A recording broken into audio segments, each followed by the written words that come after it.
If this isn't the prime spot of the year for baseball, I don't know what is. Hi there, folks. My name is Darren Sutton. Glad to have you joining us again. This is the only show devoted to amateur baseball and levels up above, too, with the Amateur Journey. This is Perfect Game Weekly, presented by Rawlings. We've got a great show for you today. We're going to crank things up fast and furious with the warm-up. We're also going to talk with a 10-year-old who hits bombs, and I mean 25 bombs in all events combined this season. A chance to get to know Chance Baystone. We're going to find out what went on at Perfect Game's Junior National Showcase with the great rider and the great scout, Jheremy Brown. And there was a man who touched 97 miles an hour, and he's just becoming a junior in high school. We're going to have a chance to get to know Walter Fort. And by the way, he can hit. But let's get it going with the warm-up. Buckle up your seatbelts. Away we go. Let's start in the big leagues with the Orioles. Center fielder Cedric Mullins, great season with Baltimore, was a switch hitter. Lefty now. It's really working. A couple of homers Friday, 13 on the year, hitting well over 300, leading the league in hits, and OPS over 950, should be heading to the All-Star game. By the way, this is a PG alum. He played at 11 PG events, East Cobb Blue Jays, Brookwood High School, Snellville, Georgia, AP Scholar in 20 and 21 combined. He's got a slugging percentage of 500 and OPS plus of 136. Epic. Yankees now. They're just in the triple play business, right? It's not one but two this week, their third of the year. First up was that unique 1, 3, 6, 2, 5, 6. I sound like I'm in war games as a computer against the Blue Jays. First time in big league history, all those numbers came together in a scorebook. Then on Sunday, there was a game ending 5-4-3 in the night to stun the A's. That's like a defensive walk-off. First time that happened since 2009. And by the way, Chapman, so fortunate to get that triple play to end things. He was all over the map. He wasn't throwing strikes at all. He walked a couple of batters, Kemp and Lowry, in order. 9 pitches, 8 of them out of the zone. He went 1-0 on Sean Murphy, so you've thrown no strikes, and then you throw one, and it gets turned into a triple play. Lottery ticket needs to be purchased on the way home. Omaha, Nebraska, College World Series, Mississippi State, Texas, Sunday night. Will Bednar, 6 shutout innings for the Bulldogs, no runs, 15 strikeouts. Bednar upping that draft stock a little bit, 108 pitches. Landon Sims called on to strike it out, 6 Ks in 3 innings, 21 combined strikeouts, 2-1 win. Here's what's cool. Logan Tanner was the catcher for both of them. Landon Sims and Logan Tanner were both perfect game All-Americans in 2018. High school baseball, a school that's been around forever with so much history since 1885. Orchard Lake, St. Mary's in Michigan. They defended their state title. PG All-American shortstop Alex Mooney. And by the way, Select Festival athlete Nolan Schubart as well on this team. This team wore a target on their back all year long. They finished 43-1. They won the D2 state championship 9-0 over Stevensville Lakeshore. Lakeshore won it in 17-18. St. Mary's in 15-19. Brian Sikowski, of course, great writer, great scout for PG, is on that staff. Matt Petrie is the head coach. Finally, the 10U World Series at East Cobb. Top Chops, East Cobb. Prime Baseball's Chance Baystone. First he wins the Home Run Derby, then he homers in the championship game. He leads his team to the 10U World Series, 11-5 final. Other teammates like Cruz Guzman, Fabio Fumai, Ronald Trey James all pitched in. And oh my goodness, looky who's here. The main man we're just talking about, Chance Baystone, is joining us. You won the Home Run Derby. You homered in the championship game. You're repping great, by the way, with Prime Baseball. How much fun was that 10U World Series? Winning is so much fun, but just talk to me about the relationship with your teammates, being able to pitch in. How much fun did you have at that event, Chance? It was really fun. It was a team effort, and everyone came through, and we made it to the championship and won it. What are some of the keys to your swing that you're constantly reminding yourself? Whether it be with your leg foot, your lead foot, getting your foot down, whether it be with your hands, if you're hitting off a tee, what are some of the keys to your swing that you remind yourself about? I remember to keep my hands up and remember to stay back to the ball. And I guess I'd be curious to know, with all the success you've had, like 25 home runs this season in various events, how often do you find yourself with a tee and a net nearby practicing hitting? Almost every day. What does a run around the bases feel like? Ball sails out, it's gone. Now you get to take that run around the bases. Everyone's envious of that, man. A lot of us can't do that. What is that run for you? What goes through your mind? What do you see out in front of you? and take me around the bases. And then when you touch third and you look down that tunnel where your teammates are waiting for you, what does that feel like? It feels good, and I like when my teammates huddle me around and we all celebrate. All right, a couple of things I want to ask you about. You ready? Go. Jose Altuve, go. Tell me something, and why do you like him? He's 5'6", and I like him because he's 5'6", and can hit home runs on like 450 feet. Dream college. Where would you love to go to college if they wanted to have you and you earned the right? Vanderbilt, Why? because they have a good sports organization. Where do you keep your perfect game MVP trophies? Everyone wants to know. I keep it on my shelf in my room. I have like 5 MVPs, I think. It's filling up though. Okay, so you're going to have to find a new spot. You're going to have to spread it out some, Chance? Yeah. All right, my friend. Hey, Chance, thanks for hanging out with us, man. We really appreciate it. Thank you. Next time, don't be so crazy and silly, okay? Okay. Chance Baystone, great stuff. What a great conversation. Congratulations to his prime baseball team for winning that 10U World Series. When we come back, we're going to get a little bit older, but not that old. We're going to talk about some of the best heading into their junior year at the Junior National Showcase. By the way, it was in that same complex where Chance was hitting bombs. He might have been landing his baseballs in the Junior National Showcase. Glad to have you with us. We're going young and we're enjoying it with these talented athletes. This is Perfect Game Weekly, presented by Rawlings. You can tell right away if it's going to be a good glove or not. Broken in good, so when it breaks in nice, you want to use it for years. And I got the gold on it now.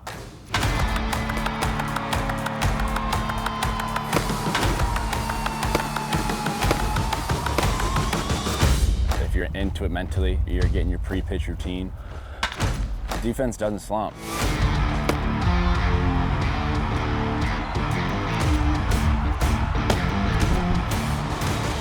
It doesn't come and go like offense. If you lock it in mentally, it's going to be there.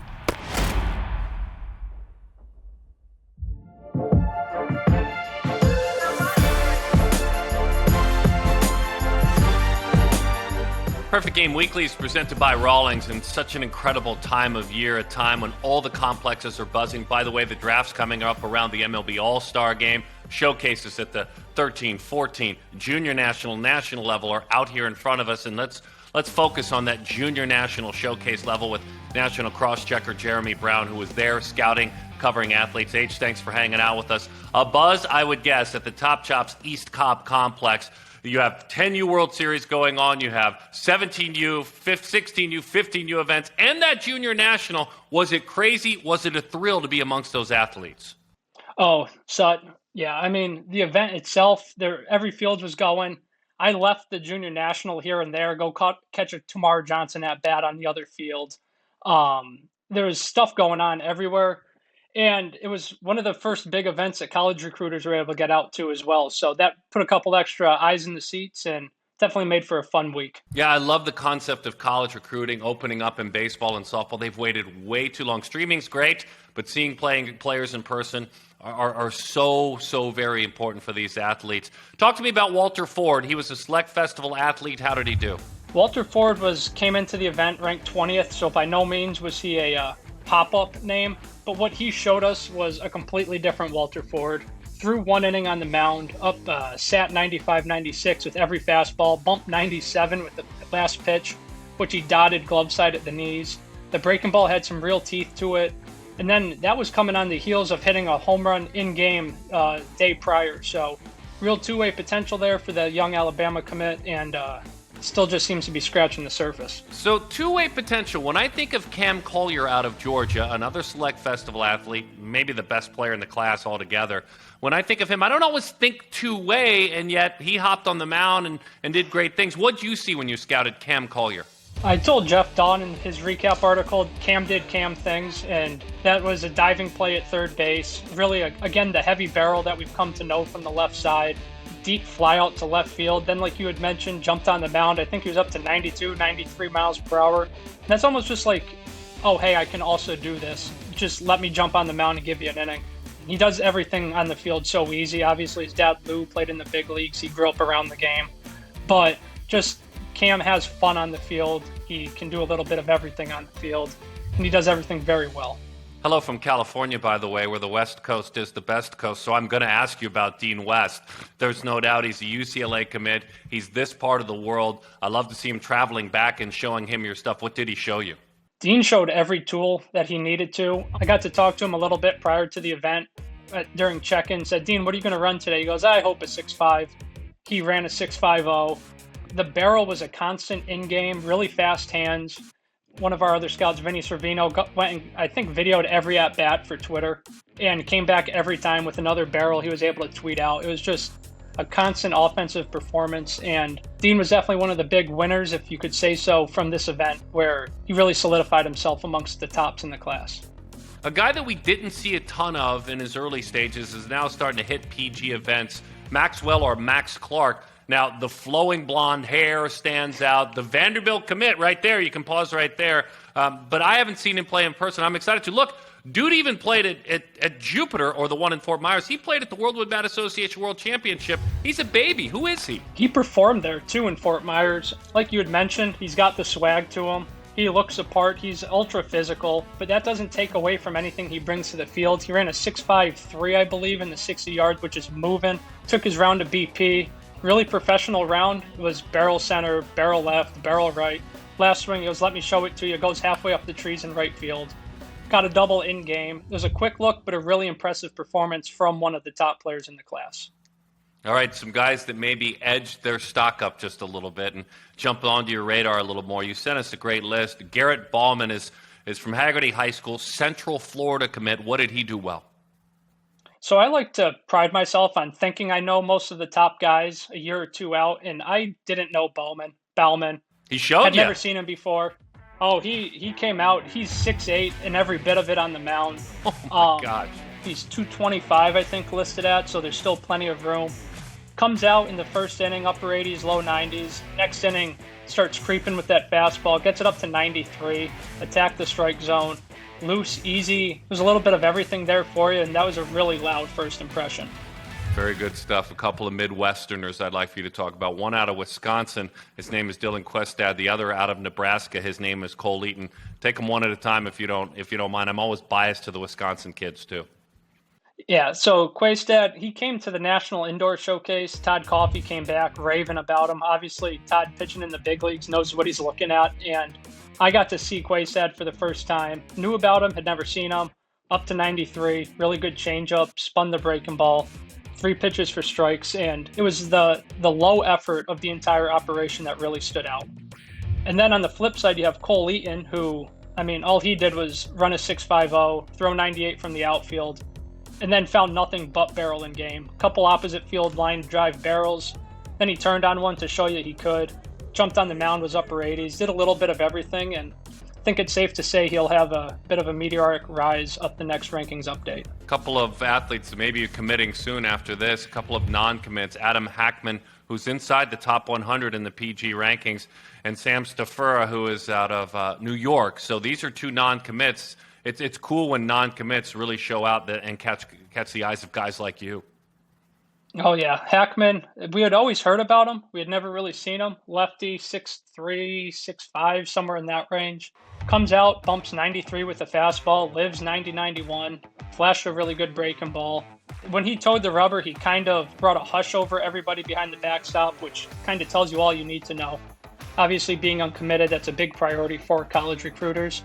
And Stafura from New York, he went way out over the left field wall. We have that like artificial monster type deal out in left field. He went way up and over, found a lot of barrel, good athlete.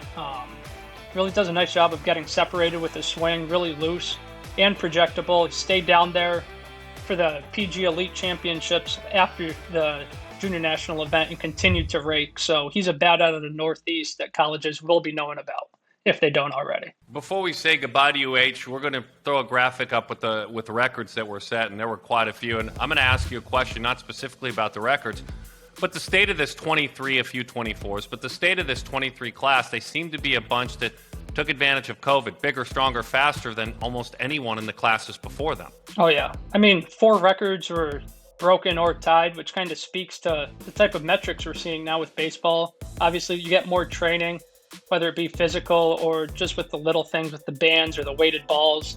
Wes Mendez, 94 from first base. Colton Wombles, 175 pop, but you like to say showcase pop. Threw out 3 guys. 3 Brave Souls tried running on him in game. He gunned all 3 of them out.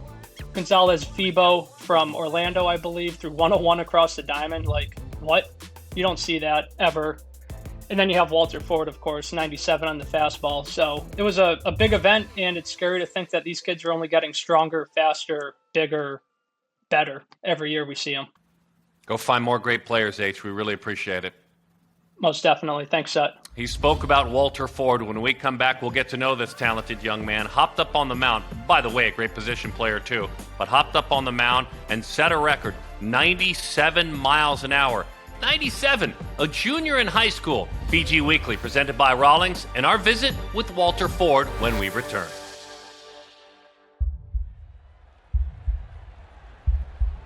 Defense, you can always make a play.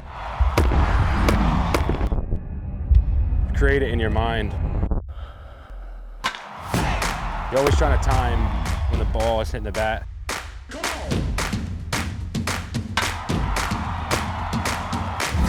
Wherever I am, I know where it is.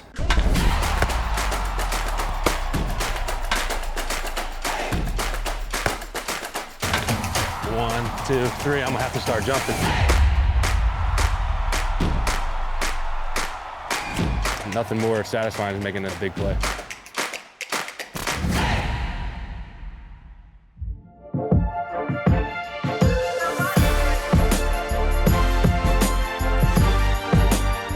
Perfect Game Weekly is presented by Rawlings, and boy, how much fun it has been to be around the athletes getting out in the summer of 2021. And as Jheremy Brown talked about, so many talented 23s, and amongst that group of the 23 grads is a young man out of McCalla, Alabama, McAdory High School, Walter Ford. He was a select festival athlete a couple of years back. We now see him on his journey, moving up and up and up the ranks and becoming more well-rounded in the game. Walter, thanks for spending time with us. We really appreciate your time. Obviously, you took on the challenges last year in a unique summer. You actually had to go through COVID in your home, you and your family. Came through healthy. This summer, we're hopefully moving past that. From your perspective, what was the event like at East Cobb to be out there amongst all the best in your class to challenge yourself with a bat in your hands on the mound? What did you take away from the challenges? It was really fun, getting to see my guys again. You have coming up with the best of the best. I know most of them. Growing up with them. I love them all. But personally for me, it was one of those finally healthy again, and then everything was working out. I had the great break of just getting healthy again, working out, getting stronger, and then I was excited to go improve my talents and see if all the off-season work that I put in was worth it. And I think it was. I did pretty good, and I had so much fun. It was a great tournament for me. All right, so help me understand your at-bats. Let's go specific with your at-bats. And I'm not even talking about the PG Tech, those situations. I'm talking about in-game at-bats. Walk us through a couple of at-bats, where you're at mechanically, and kind of break down how things went for you. Well, let's see. So the first at-bat I had for the PG tournament, I think it was a 2-0 count. Kind of pitcher was a little wild, and it was 2-0. I was ready to showcase time. I was like, I'm just gonna try to grip it and rip it, right? Kind of show off my power. And I actually ended up getting a really good barrel. It was just a nice ground. It was a hard ground ball to shortstop, but it was good. And then my next at-bat, he was throwing it pretty well, and the nice little slider, I was swinging on my shoes on it. And I think I ended up striking that AB. I was just like, dang, I can't believe I did that. The next AB, I was just like, I don't want to strike out again. I want to prove something. It's a showcase. I was like, he's going to try to gas me up, right? Showcase. They want to light up the radar gun. So I ended up throwing something high and in, and I just turned on it, and I just watched it fly. It felt so good coming off the bat, especially when you can tell you hit it. It just kind of feels like it was just effortless and you touch the baseball. And that's kind of what happened. I hit it and it didn't feel like anything. I just carried out there, and I was just so excited because I haven't done very good in showcase. So I don't know why. I kind of just broke the curse of doing bad in showcases. Well, it's kind of like facing a closer every at bat, though. You're going to get the best out of a pitcher like you. So then the next day you hop up on the mound. You've always been an evolving pitcher. That's always been a part of who you are as an athlete. You right now are like the guy I cover with the Angels, Shohei Ohtani in the big leagues. You do both things. you help on both sides of the baseball. But you touched 97 miles an hour. When you found out about that number, what were your thoughts? Honestly, I thought they were joking. I really thought they were joking. I was like, there's no way. There's no way I hit 97. That's just unreal numbers. There's like, there's guys in the major leagues that can't even do that. But I think it was one of the perfect game directors or someone that had like told me, I was like, no, they're telling the truth. You hit 97. I couldn't breathe. I thought I was going to die from a heart attack. It was a surreal moment. I mean, it's something I've always dreamed of, hitting triple digits. And 97 is pretty close, and, I'd take it with everything I have. That's incredible, man. This is a really unique conversation to learn that. I like the insights. I like the transparency. I like the honesty. So over the last 3 or 4 months, what are some things you think you've done to improve as a pitcher, to improve to where you can touch that number? It'd still be effective. Touching that number is one thing. Being effective is another. But what are some of the things you specifically have done in your workouts that have helped you improve? Really workouts, I've kind of worked on like the explosion in the lower half, and I've really worked on getting stronger in the lower half and the more explosion. And then off the field, well, of course, also working on the shoulders, kind of get the shoulders a little bit stronger. But also, when I'm not in the weight room, I'm kind of working on more of kind of like smoothing up my mechanics and where they're not too like herky-jerky, where I kind of be slow and then explode, which is, of course, what I'm working on in the weight room. But it was kind of the mixture of two things and making sure I get a good feel for my mechanics and just like, okay, when I load here, I should be here, and just kind of make sure it's all smooth where, I'm kind of just taking deep breaths and it feels like I'm kind of effortless with kind of making sure I'm staying smooth and effortless and kind of just letting the ball kind of get out of my hand instead of trying to force velo.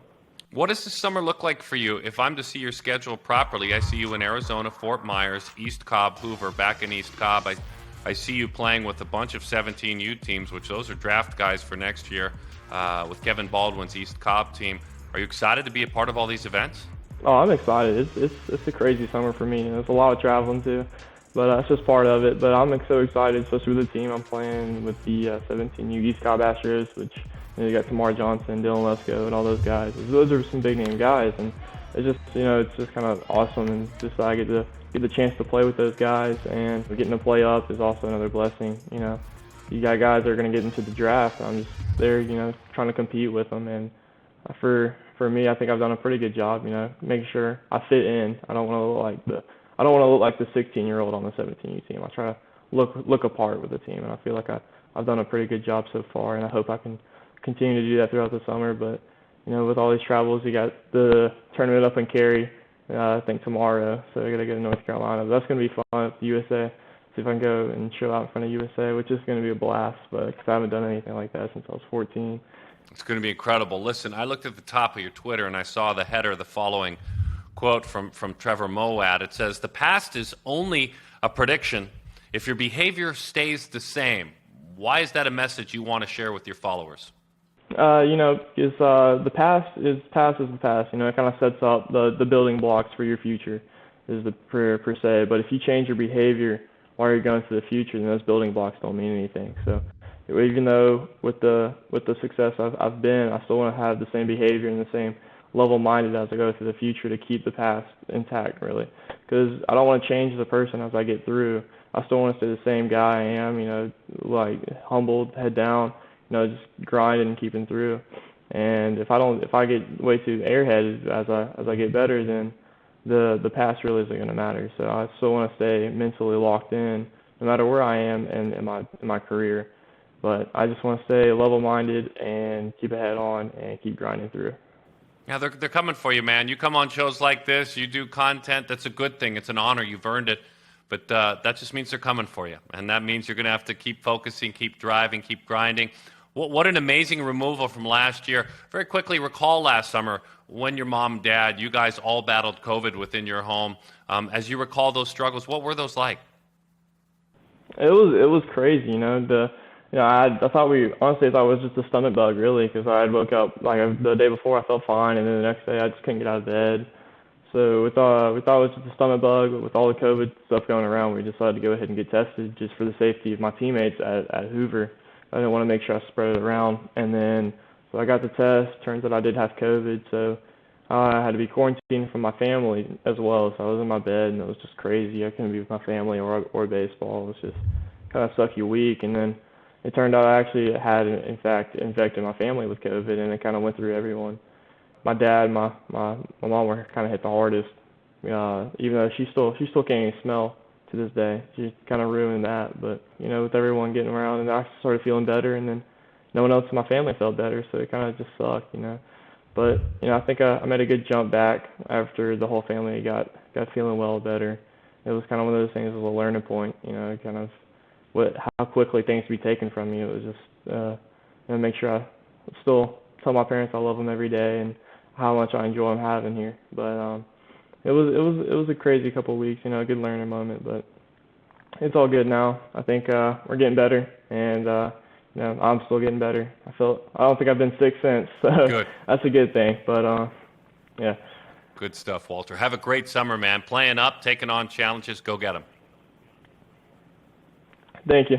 Walter Ford, Alabama commit, bright future ahead, 97 miles an hour on the mound at Perfect Games Junior National Showcase. Our final segment of PG Weekly, presented by Rawlings, when we come back in just a moment.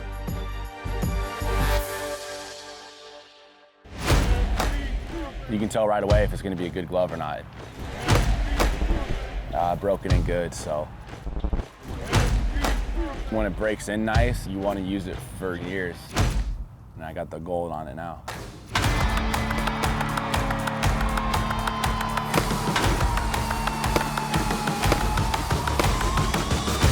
If you're into it mentally, you're getting your pre-pitch routine, defense doesn't slump.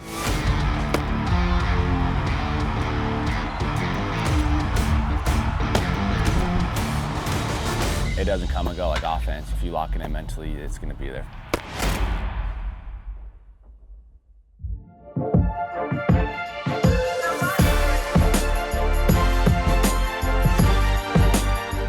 Perfect Game Weekly. Let's continue on with our Yeti Built for the Wild travel update. And let's go to the National Select Championship at Chop Chop's East Cobb. Nick Dugan of Alpha Prime Electric. 5 innings, 1 hit, 13 strikeouts. By the way, up to 93 miles an hour. Brandon Barrera, Cannons Baseball University, the 22 scout team. 5 innings, 7 Ks. Guess what? He ticked up to 95 miles an hour. Jason Jones, 3-2 sticks baseball, 17U Brewster team. In 5 games, hit 500. He homered. He drove in 6 and crushed the baseball, had an OPS of 1,500. Canes national participant Paxton Kling in 4 games. Again, a 500 batting average, a pair of home runs, and an OPS of 1,783. Well, we've got such a busy time of year, and Perfect Game, as we continue to evolve, has the coverage ramping up thanks to Field Pass. Brand new camera angles and brand new coverage, and a lot of weekends there's Field Pass 1, there's Field Pass 2. You will have choices of the very best events in the country at all age groups, so make sure to find Perfect Game TV, but don't just do it on your laptop or your PC. Go ahead and download the app. You can do it on your smart TV, you can do it on your tablet, and do it on your phone. It's a wonderful way to take baseball, the best amateur baseball in the country, with you. It's Field Pass and it's Perfect Game TV, the future of the game, every single weekend, all summer long, with the very best events. Boy, Jheremy Brown had some great insights, and Chance Baystone made us all smile with what he has accomplished as a young 10-year-old hitter. And then we really learned from Walter Ford. Down to earth, had COVID last year, hits 97 this year. What a show. Love being a part of it. Honored to come onto your device each and every week and talk and share the very best stories in all of amateur baseball. We'll be here. This is the only show devoted to the sport at this level. This is Perfect Game Weekly, presented by Rawlings. We'll see you at the ballpark.